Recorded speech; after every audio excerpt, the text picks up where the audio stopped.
Setelah meragukan ijazah Jokowi, kemudian mengklaim skripsi Jokowi juga palsu, kini Rismon CS melanjutkan pembuktian mereka ke lokasi kuliah kerja nyata Jokowi semasa jadi mahasiswa di UGM. Kita akan bahas soal ini bersama dengan penuding ijazah palsu Jokowi, Rismon Sianipar, kemudian ada Sekjen DPP Bara JP, Relly Regan, dan mantan Kabaris Polri Ito Sumardi. Selamat petang Pak Ito, Bang Relly, Bang Rismon. Mbak.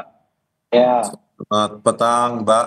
Terima kasih. Ini Nitya pengen tanya terlebih dahulu ke yang jauh-jauh sampai menyelidiki ya, Bang Rismon. Bang Rismon, dapat apa saja Bang di lokasi KKN Jokowi di Boyolali ya?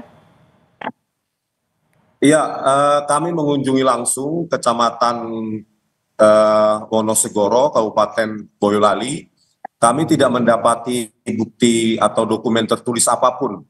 Karena menurut Pak Camat yang kami jumpain, bahwa berkas-berkas yang berusia 40 tahun itu sudah dibuang atau karena tidak diperlukan atau dihancurkan begitu ya. Lalu karena keterangan dari para teman Pak Jokowi ya pada 15 April 2025 pada pertemuan di UGM mengatakan bahwa mereka mengatakan KKN di Desa Ketoyang kalau nggak salah. Nah, itu kami konfirmasi ke Bu Kepala Desa bahwa memang tidak ada juga dokumen tertulis atau foto-foto yang disimpan di kantor desa atau di rumah Ibu Kepala Desa tersebut. Apa yang kami dapatkan adalah sebuah keterangan dari katanya seseorang pernah mengantarkan seseorang berkacamata itu naik Vespa untuk mengambil gitar di Solo. Nah, itu katanya tahun 1983. Nah, berkaitan dengan tahun ini juga, kita juga makin bingung karena Pak Jokowi malah mengklarifikasi kembali bahwa tahun KKN sebenarnya adalah 1985 awal. Sementara keterangan dari Pak Dirtipidum bahwa KKN tahun 1983. Ini yang hal-hal yang kontradiksi ini yang masih belum mendapatkan jawaban bagi publik. Jadi benang merahnya belum ketemu ya menurut Bang Rismon ya? Iya Mbak. Jadi terutama hari ini info terbaru bahwa kami juga mengunjungi rumah dari Pak Kasmujo di Pogung Kidul di Yogyakarta. Pak Kasmujo sendiri mengakui bahwa beliau bukan pembimbing skripsi maupun pembimbing akademik dari Pak Joko Widodo, dan itu juga dikonfirmasi oleh Bu Kasmujo itu sendiri. Jadi padahal sebelumnya Pak Jokowi juga sudah memberikan pernyataan bahwa Pak Kasmujo adalah dosen pembimbing akademik, bukan pembimbing skripsi. Tetapi hal itu justru hari ini dibantah sendiri oleh Pak Kasmujo dan Bu Kasmujo bahwa Pak Jokowi bukan pembimbing Pak Kasmujo bukan pembimbing skripsi maupun pembimbing akademik dari Pak Jokowi. Ya, itu sudah pernah dibahas Bang Rismon. Saya sedikit saja ingin meminta tanggapannya Bang Relly karena apakah ingin berkomentar juga. Bang Relly, setelah melihat upayanya seorang Bang Rismon sampai turun langsung mengecek dan semua hal yang tadi dianggap oleh Bang Rismon belum ada benang merahnya katanya. Anda melihat ini bagaimana? Ya, saya rasakan keterangan dari Bareskrim kan sudah jelas. Saudara Rismon sudah mendapatkan jawaban. Dan dari keterangan dari pihak UGM sudah jelas. Sekarang mau ngecek ijazah Pak Jokowi KKN di mana, tahun berapa. Saudara Rismon, itu kejadian KKN tahun 85. Kalau saudara mau cek di mana-mana tahun 85 itu tahun 85 itu 30-40 tahun yang lalu. Kalau saudara cek punya saya juga nggak ada lagi di sekolahan saya juga tahun segitu. Jadi nggak usah ngane-ngane lah, ngada-ngada. Saudara ini karena nggak seperti nggak ada kerjaan aja. Ini nanti kalau ketemu faktanya nanti bukan itu lagi nanti yang dicari. Anda sendiri karena saudara kan membandingkan. Bukan jangan saudara yang Anda. Saudara itu yang cari-cari masalah. Loh, kok cari Lah, masalah? udah benar itu Kenapa cari keterangan masalah? Bareskrim. Saya kan Udah menemukan kan fakta di betul keterangan lapangan. UGM. Saya Sekarang datang Anda sendiri. cari-cari lagi Anda itu. sendiri Saya ngapain tadi coba? tidak memotong kalimat saudara. Satu-satu silakan, Bang Regan. Ya, jadi Tapi Anda saya jangan rasa menghina saya seperti kurang nggak perlu kita pekerjaan. tanggapi lagi lah. Bang Rizwan Saudara kita Rizwan gantian yang ya. ngomong. Bang Regan Dia dulu, ngomong, setelah itu baru Bang Jangan merendahkan saya Anda. Bang Rizwan. Sebentar ya. Ya, Mbak. Bang Regan dulu ya. Lanjutkan silakan Bang Regan. iya, saudara Rismon itu sudah apa yang dia sampaikan tadi, yang dia lakukan itu sudah di luar koridor hukum.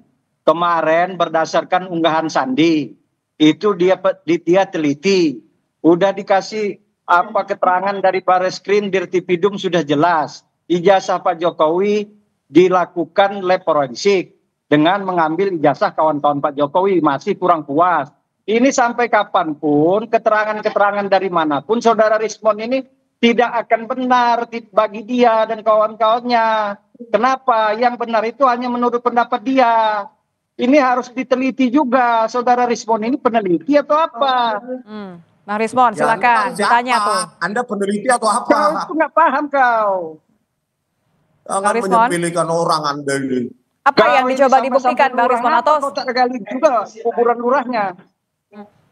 Oke, kalau begitu saya coba ke Pak Ito deh. Pak Ito, ini persetujuan antara dua pihak tentu biasa, tapi Anda melihatnya upaya yang dilakukan oleh Bang Rismon dan kalau memang nanti ada bukti-bukti ataupun tidak ada bukti, Anda melihatnya ini memang bisa nanti sejauh mana bisa digunakan sebagai alat bukti pendukung atas laporan di Bareskrim nanti, Pak Ito? Ya baik Mbak, kan sekarang kita bicara masalah proses hukumnya.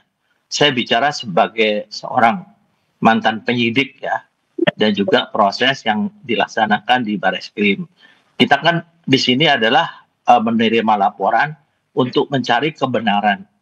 Kebenaran itu mengumpulkan fakta, salah satu di antaranya adalah melakukan uji lapor. Ya kalau dianggap tidak profesional, saya juga bertanya gitu. Yang profesional seperti apa? Apakah yang memang mengatakan tidak profesional itu sudah pernah jadi penyidik, sudah pernah memiliki sertifikat sebagai penguji di lapor? Kan kita bertanya gitu. Kemudian yang kedua tentunya kita juga ingin mencari kebenaran. Nah, di sini kan kebenaran kalau dihadapkan dengan pembenaran tidak akan pernah ketemu. Sekarang kita tunggu saja prosesnya di peradilan. Sekarang kan teman-teman di Polda Metro Jaya sudah menyiapkan laporan berdasarkan dari hasil pelapor. Nah, nanti diuji di pengadilan. Tapi tentunya ini akan melalui proses di penuntut umum. Nah, kalau di pengadilan nanti bukti-bukti yang disampaikan oleh penyidik dan penuntut umum, kemudian nanti mungkin ada yang disampaikan oleh saudara Rismon dan teman-teman, silakan saja. Nanti apakah hakim akan mempertimbangkan temuan tersebut menjadi salah satu yang bisa dipertimbangkan untuk kasus itu. Jadi saya kira kita tidak usah terlalu gaduh di media ya, karena saya sendiri mengikuti kasus ini. Sebetulnya kasus ini sih sederhana. Kalau menurut saya kan ijazah Pak Jokowi itu kan produk dari kelembagaan. Lembaganya adalah UGM. UGM mengatakan itu asli. Nah sekarang kenapa kok si pemilik ijazah itu yang dikejar-kejar terus kan?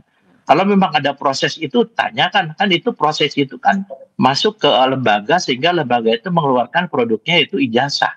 Nah saya kira mungkin di sini saya juga tidak begitu paham ya mengapa sampai hal ini berlarut-larut ya. Kemudian menurut saya kita tunggu sajalah diuji di pengadilan fakta-fakta ya, fakta-fakta yang ditemukan oleh penyidik dengan mungkin fakta-fakta yang menurut ya pihak saudara Rismon dan saudara CS itu adalah yang bisa memperkuat mereka. Nah, nanti hakim yang memutuskan. Ya, semua harus berdasarkan fakta dan tentu menimbulkan reaksi ya. Saya masih ingin berbincang, ingin membahas mengenai hal ini, termasuk juga terkait dengan respon dari Bang Regan, karena Pak Jokowi ini mengucapkan beberapa kata nih, ampun begitu ya. Tapi usai jeda, tetap bersama kami di Kompas Petang.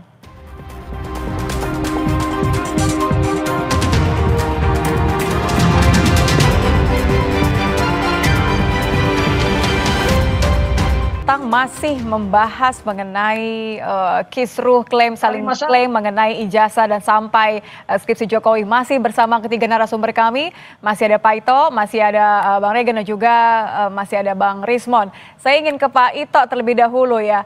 Ini nampaknya ada sesuatu yang dibahas antara Bang Regen dan Bang Rismon. Bang Regen, Bang Rismon, boleh kita tenang dulu? Boleh kita berdiskusi dulu di layar Kompas TV, mungkin supaya lebih tenang. Saya ingin ke Pak Ito terlebih dahulu ya. Pak Ito, ya. Pak, kalau kita lihat ini kan penanganannya sekarang terpusat di Polda, tapi tentu kita harus melihat beberapa kekhawatiran dan tanda tanya dari warga termasuk juga pelapor. Bagaimana supaya tidak berlarut-larut karena ada dua perkara di sini, ada dugaan penghasutan dan juga ada pencemaran nama baik yang dilakukan oleh Pak Jokowi. Ini sebelum Bang Regen dan Bang Rismon kembali berkomentar, silakan Pak Ito. Iya, baik Pak ya. Kita harus memahami dulu apa yang dilakukan oleh penyidik itu adalah di bawah sumpah dan yang dilakukan adalah pro justisia, yaitu untuk keadilan. Jadi saya kira di bawah sumpah kan kalau dari teman-teman ya seperti Pak Rismon, Saudara Rismon dengan itu kan tidak di bawah sumpah menyampaikan itu. Nah sehingga apa yang disampaikan oleh pihak penyidik nanti itu akan menjadi bahan diuji di pengadilan. Saya kira kalau dikatakan lama, ya karena selama ini kan kemana-mana dilaporkan. Kemudian juga yaitu istilahnya sampai Pak Jokowi mengatakan ampun ya. Saya mengatakan bahwa masalah ini sederhana, kenapa tidak digugat lembaga yang mengeluarkan ijazah itu? Ijazah itu kan produk lembaga, tidak mungkin istilahnya Pak Jokowi mendapatkan ijazah tanpa dikeluarkan oleh lembaga. Kalau lembaganya mengatakan itu asli, ya gugatlah lembaganya kan. Nah sekarang karena sekarang yang digugat adalah si pemegang ijazah, sudah wajar kalau pemegang ijazah ini merasa yang bersangkutan dicemarkan nama baiknya, mungkin difitnah. Nah marilah kita tunggu diuji di pengadilan. Jadi seharusnya Pak Ito ini berhenti saja di UGM begitu ya. Saya potong Pak Ito, maaf. Saya coba ke Bang Rismon dulu. Silakan. Bang Rismon, mendengar pernyataan penjelasan dari Pak Ito tadi, kenapa nggak Abang dan teman-teman tagih ke atau gugat langsungnya ke UGM saja kalau begitu? Ya Pak Ito, ya jadi Pak Komjen Ito Sumardi harusnya kan juga menanyakan kenapa nggak yang bersangkutan saja sebagai presiden 2 periode 10 tahun untuk menunjukkan sendiri ijazahnya daripada ke UGM. Itu kan harus diserukan juga oleh seluruh rakyat Indonesia. Saya jangan potong ya. Dan karena tidak maunya menunjukkan presiden 2 periode ini tentang ijazahnya dan banyaknya kejanggalan-kejanggalan seperti tahun KKN 1983 oleh Dirtipidum, oleh Pak Jokowi dikoreksi. Begitu juga pembimbing skripsi. Dulu dikatakan 2017 Pak Kasmujo dikoreksi. Pak Kasmujo adalah pembimbing akademik, katanya Pak Jokowi tahun 2025.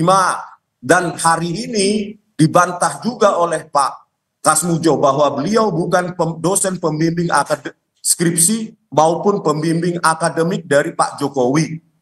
Itu aja sudah banyak kejanggalan. Makanya saya bilang belum lagi bukti-bukti yang ditayangkan oleh Dirtipidum pada saat konvers bahwa di situ ada form registrasi maupun registrasi atau registrasi ulang tahun akademi 1981 itu terdaftar tingkat studi SM sarjana muda. Terus untuk form registrasi atau registrasi ulang dibulati oleh Pak Jokowi di situ sarjana muda, bukan sarjana profesi ataupun diploma. Itu juga tidak dijelaskan baik oleh UGM maupun Dirtipidum. Sarjana muda itu tentu tidak skripsi dan tidak KKN. Ya, Bang Rismon, kalau yang saya tangkap kan artinya Anda melihat ada banyak kejanggalan atau tidak sinkron ya antara pernyataan dan bukti yang Anda harapkan. Sebelum ke Bang Regen, saya balik ke Pak Ito. Saya potong sebentar. Pak Ito, bagaimana mendudukannya ya Pak Ito ya dengan bagaimana mendudukan dua hal ini ya Pak Ito kalau tadi yang diinginkan atau dimaknai oleh seorang teman-teman tadi Bang Rismon. Saya tanya sekarang sama Saudara Rismon. Ya, kira-kira kalau Pak Jokowi menunjukkan ijazahnya apa sudah selesai? Kalau di mindsetnya saudara semua itu bahwa itu palsu, kan harus dibuktikan. Membuktikan kan harus lapor ke polisi. Kalau dikatakan tadi masalah KKN dan lain sebagainya, itu kan menjadi tanggung jawab lembaga yang menerbitkan ijazah tersebut. Makanya saya sampaikan tadi, Mbak, kenapa tidak lembaganya yang ditanyakan? Sampaikanlah ke lembaga temuan-temuan itu. Sehingga nanti lembaga bisa mungkin mengkoreksi apakah betul ijazah tersebut dikeluarkan secara benar atau tidak. Kalau saya bikinnya sederhana saja, kenapa harus kepada si pemegang daripada satu produk kelembagaan? Jadi nanti kasihan, kalau saya kira rakyat juga nanti masyarakat akan melihat dari hasil persidangan lah. Ini kan pasti akan masuk ke persidangan karena kasusnya sudah masuk pidana. Silakan saja argumentasi itu disampaikan. Nah nanti sampaikanlah kepada lembaga yang mengeluarkan produk tersebut. Demikian menurut pendapat saya, Mbak. Saya ke Bang Regan. Bang Regan, ini senyum-senyumnya sudah mirip sama senyum-senyumnya Pak Jokowi. Bedanya nggak ngomong ampun aja. Tapi kalau versi ampunnya Pak Jokowi ini Anda melihatnya pasrah atau ini adalah sebenarnya diam-diam serius nih mau ambil langkah berikutnya? Ya, jadi kan persoalan ini sudah diserahkan Pak Jokowi ke penegak hukum. Kawan-kawan, ya Saudara Rosilio, Rizwan, ikuti saja proses penegakan hukum. Irtipidum itu kan lembaga resmi Mabes Polri penegak hukum kita sudah memberikan keterangan. Pihak perguruan tinggi, buktikan saja nanti di persidangan. Kalau Saudara Rismon dan kawan-kawan ini saya rasa nggak akan puas. Yang puas itu keterangan mereka. Apa yang saya sampaikan tadi, bahwa Saudara Rismon ini nggak akan berhenti di situ pasti. Bila perlu jasa SMA, SMP, sampai KTP. Ini Saudara Rismon ini gantian Bang Rismon, biarkan Bang Reli bicara. Kepentingan dia pribadi, kelompok dan golongannya. Dia tidak mengakui apa yang disampaikan oleh penegak hukum. Nah, kalau memang tidak diakui nanti di pengadilan, buktikan saja Saudara Rismon. Tidak usah menggiring opini, melakukan, buktikan saja. Itu saja ya apa yang saya sampaikan. Silakan Bang Rismon, buktikan saja tantang Bang Regan tadi. Iya, ini kan public scrutinize ya. Nggak ada yang melarang begitu loh. Bukan Regan atau siapapun yang melarang. Ini kan kami datang sendiri, ini fakta di lapangan. Daripada orang yang keluar-keluar di studio, nggak ke lapangan seperti Regan ini, sok tahu. Kami kan public scrutinize, ya, dibayar sendiri, biaya sendiri. Lah, tadi statementnya Pak Kasmujo menyangkal juga statement dari Pak Jokowi bahwa Pak Kasmujo bukan pembimbing akademik Pak Jokowi. Ini kan sudah fakta, ya silahkan. Ini kan publik perlu mengetahui. Jadi bukan menertawakan atau menyepelekan kayak kurang pekerjaan, ya. Jadi inilah yang usaha kami bahwa ya, nanti juga kami akan ke UGM. Kami juga akan ke UGM nanti ya. Kedaulatan Rakyat untuk melihat apakah bahasa Jawa puasa atau pasa untuk 18 Juli ya tanggal 18 Juli 1950. Kalau tidak benar bagaimana? Kan begitu. Oke. Jadi public scrutinization dan ini kami bayar sendiri. Dan kami berusaha gitu loh, turun ke lapangan. Kalau dibilang Pak Ito bahwa kita percaya saja kepada Barreskrim, bagaimana kasus Joshua, Huta Barat? Ya, kita jangan melebar ya Bang ya, kita jangan melebar. Saya terakhir ke Pak Ito deh kalau begitu. Pak Ito, ya terima kasih Pak Rismon. Saya terakhir ke Pak Ito. Pak Ito, tentu saya kembali ke pertanyaan sebelumnya tadi. Bagaimana Polda harus menyikapi bahwa ada dua perkara yang berbeda, pencemaran nama baik dan juga ada dugaan penghasutan. Ini bagaimana supaya tidak dianggap bertele-tele? Ya, menurut saya Mbak, sekarang yang dilakukan oleh teman-teman di Polda Metro Jaya itu adalah sudah betul-betul sesuai dengan prosedur ya. Jadi kalau dikatakan tadi di masalah kasus-kasus lain, sayalah yang membongkar kasus Joshua supaya saudara semua tahu ya, saya yang membongkar sampai kasus itu terbuka. Ya, jadi saya kira polisi juga tentunya juga kan sekarang sudah dikawal dengan Kompolnas sebagai pengawas eksternal. Jadi percayakan saja, kalau memang tadi yang ditemukan tadi, Pak, ya silahkan sampaikan ke UGM. Nah, nanti kita tunggu di persidangan. Saya yakin teman-teman di Polda saat ini sudah bekerja secara profesional dan mereka di bawah sumpah. Soal tidak percaya silahkan nanti masyarakat akan melihat daripada hasil persidangan. Itu saja dari saya, Mbak Nitya. Terima kasih Pak Ito. Terima kasih Bung Rally Reagan. Terima kasih juga Bung Rismon sudah bergabung bersama kami di Kompas Petang. Selamat petang Bapak-Bapak.